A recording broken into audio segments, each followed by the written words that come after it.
আজ তোমাদের সাথে সম্পূর্ণ একটা নতুন অভিজ্ঞতা শেয়ার করব।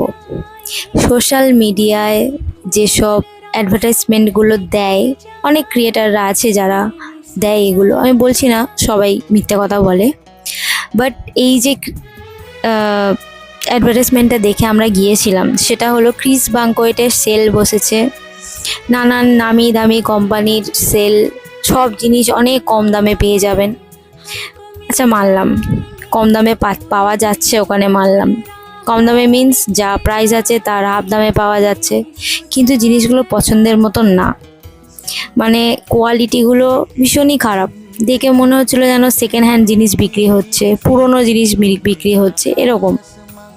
তারপরে কোয়ালিটি অনুযায়ী জিনিসপত্রের দাম অনেক।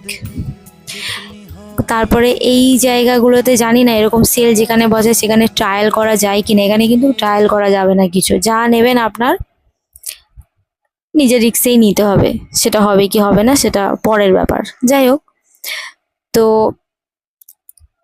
যেসব ক্রিয়েটাররা এরকম অ্যাডভার্টাইজমেন্ট দেয় তাদের একটাই কথা বলবো, প্লিজ তোমরা একটু জেনে শুনে, একটু দেখে শুনে যদি অ্যাডভার্টাইজমেন্টগুলো দাও, তাহলে অনেকে তো অনেক দূর দূর থেকে আসে, তাদের তাহলে আর এরকম অসুবিধায় পড়তে হয় না। কারণ ওখানে অনেকের সাথেই কথা বলেছি, তারা বলছিল যে কোয়ালিটি ভালো না, সেরকম নামি দামি কোম্পানিরও কিছু জিনিস দেখতে পাচ্ছি না এখানে, এইরকম একটা ব্যাপার আর কি।